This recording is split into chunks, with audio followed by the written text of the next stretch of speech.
Shalom, shalom, escolhidos de Deus. Espero que vocês estejam bem, que Deus abençoe você, sua casa, sua família, que a paz do Senhor esteja sobre ela e que as bênçãos venham se multiplicar. Glória a Deus, tenha um coração grato ao Senhor. Agradeça, né, para que a glória, a presença de Deus esteja sobre o seu lar. Adore. Em menos dificuldades, situações difíceis, Deus sabe o que faz. Deus trabalha nos detalhes. Deus se preocupa com os detalhes, né, para que a glória dele se revele cada vez mais. Então é a gente persistir na nossa fé todos os dias ali, ó. Não, hoje eu vou continuar mesmo sem entender, né? Porque é lá na frente que o alívio vem, a resposta vem, que a gente entende. Glória a Deus.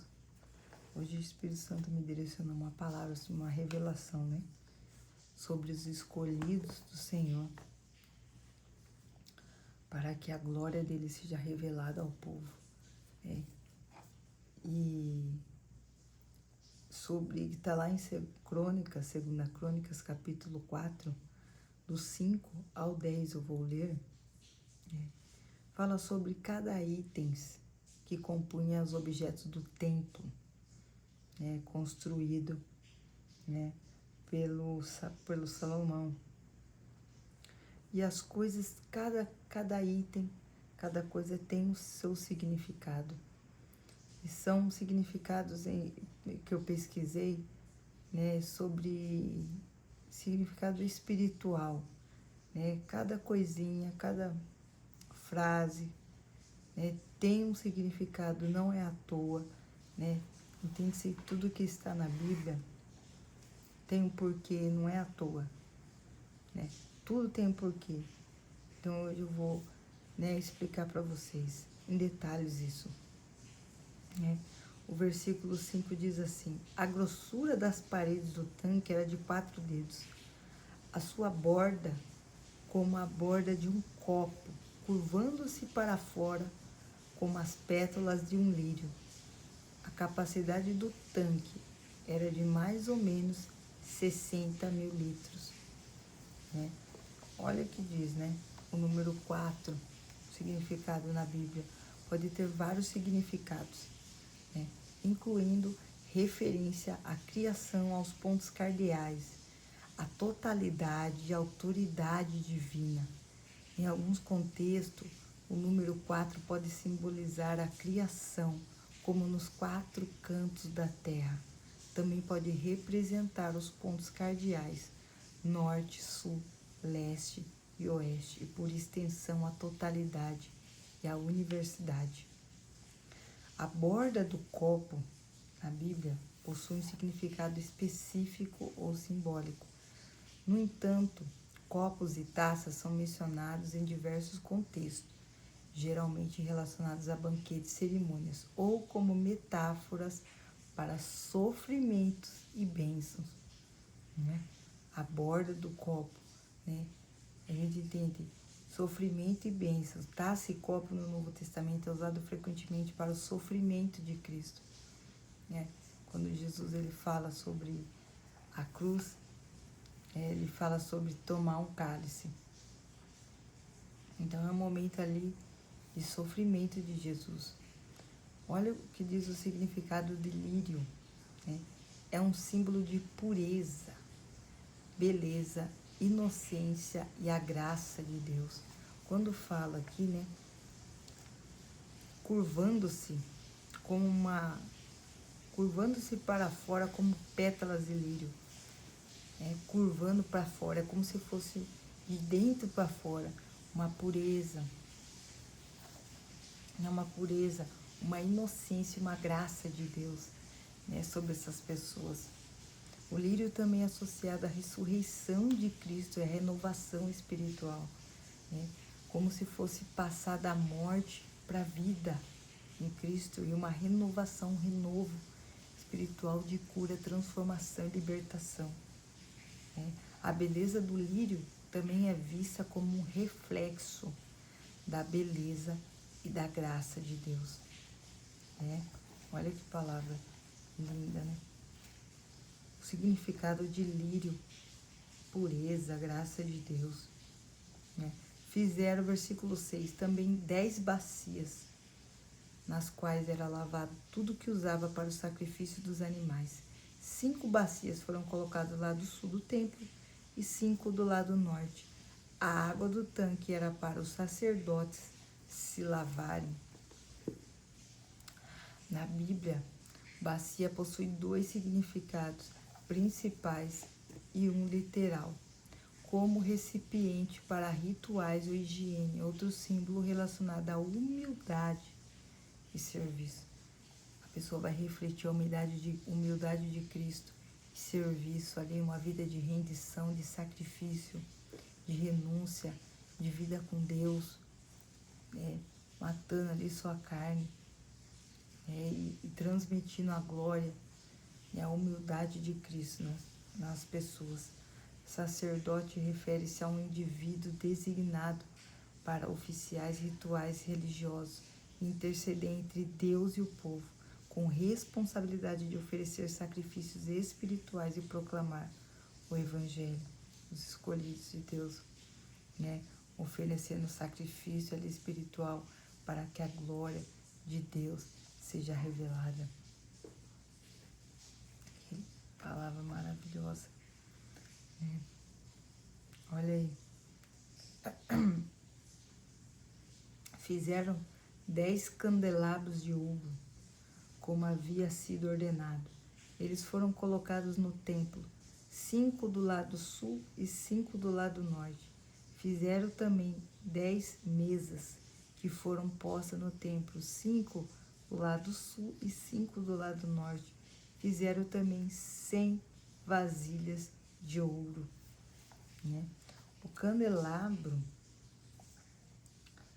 também é conhecido como menorá, é um símbolo poderoso com múltiplos significados, principalmente associado à luz e à presença de Deus e a sua revelação ao povo.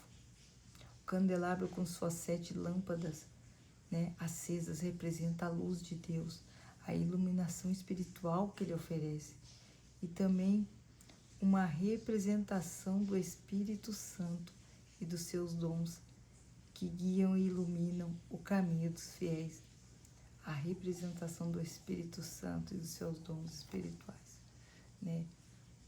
vai ficar muito mais aparente, muito mais visível a glória de Deus, o poder de Deus, a manifestação de dons de cura, de milagres, de dom da fé, de línguas estranhas, interpretação.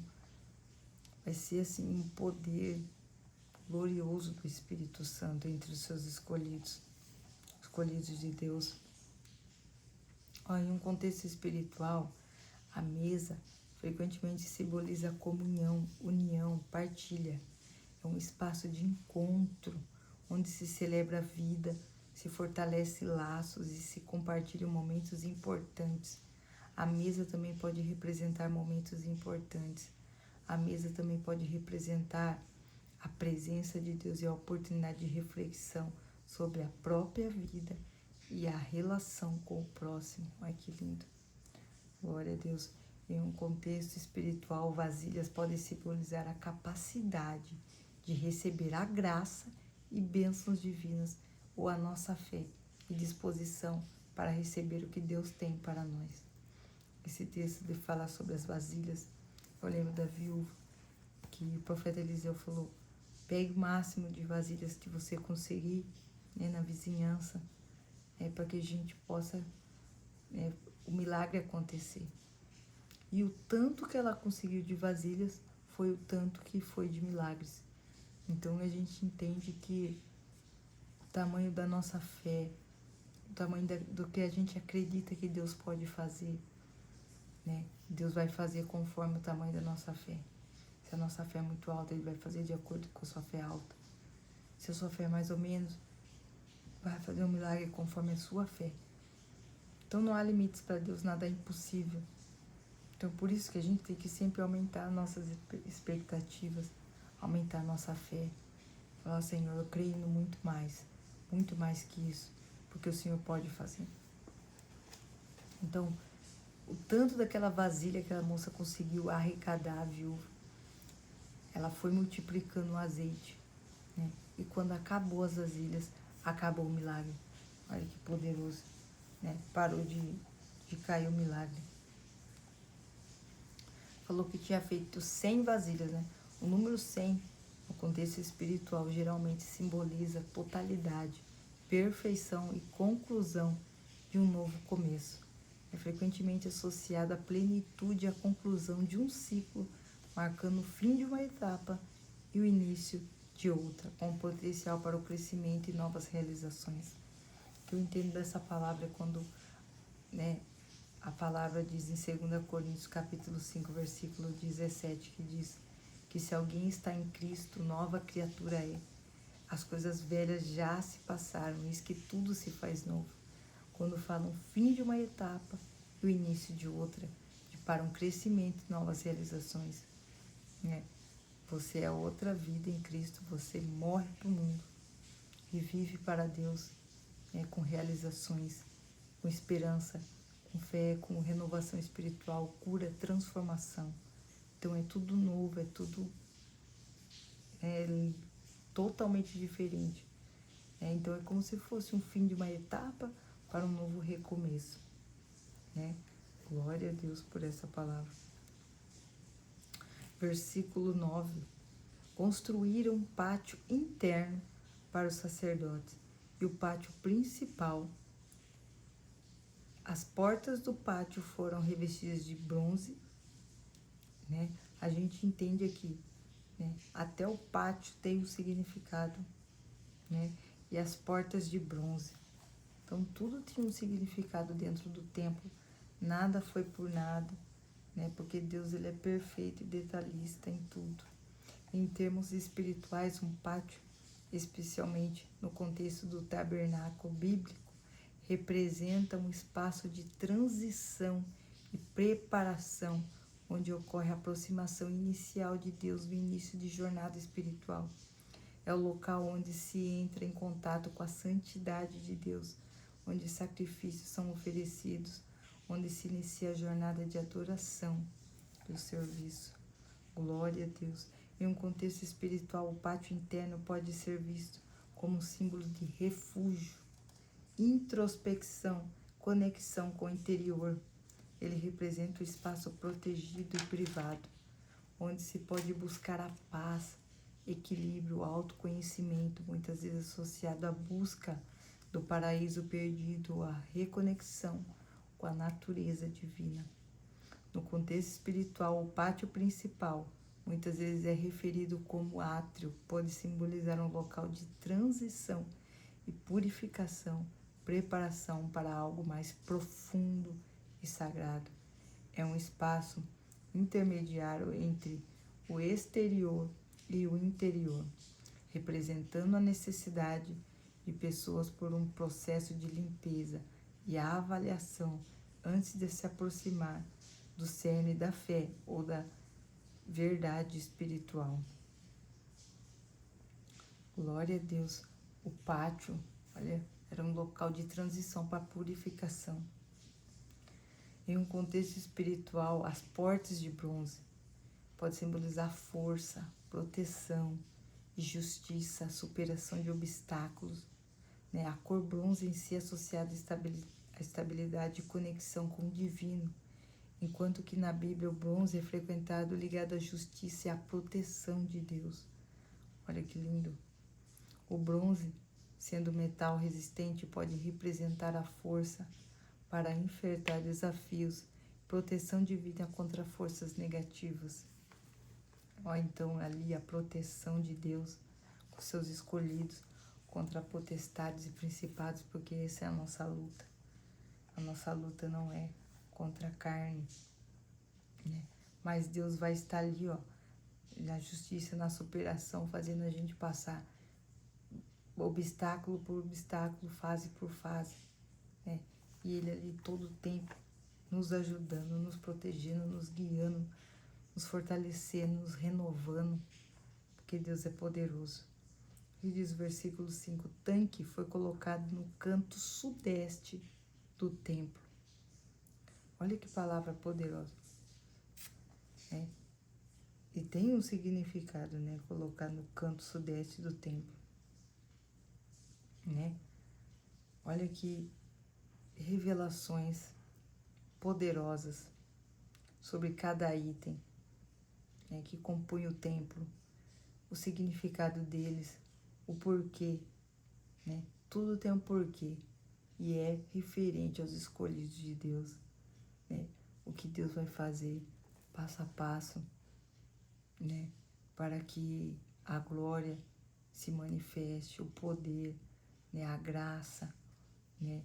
De Deus sobre nós, e vai ser assim uma luz, vai ser uma coisa poderosa. Não dá para explicar, mas pessoas cheias do Espírito Santo, né? Poder e manifestação da glória de Deus, né? Amém. Espero que você tenha, né, entendido um pouco essa palavra, essas revelações e o que Deus tem para fazer, que é uma coisa nova, que já está próximo de vir. Amém. Em nome de Jesus. Deixa eu orar por você. Pai, em nome de Jesus, eu sei que neste momento estou orando por um escolhido seu, meu Pai. E que a tua unção se apodere mais sobre ele. Que a tua paz enche o coração dele, meu Pai. Entenda que o Senhor está cuidando, o Senhor está levando para algo maior, para promessas grandiosas, milagres, para que a tua glória se revele sobre ele. Pai, em nome de Jesus, dá sabedoria, conhecimento, entendimento. Abre a mente, Pai, né? Traz grandes revelações e dons espirituais sobre essa vida. Em nome de Jesus, alcança poderosamente com a tua unção e presença. Assim eu te peço e já te agradeço. Em nome do Pai, do Filho e do Espírito Santo. Amém. Glória a Deus e graças a Deus. Repete esse versículo comigo. Uns confiam em carros, outros em cavalos, mas nós faremos menção do nome do Senhor nosso Deus. Que Deus abençoe você e até um próximo vídeo, se assim Deus permitir.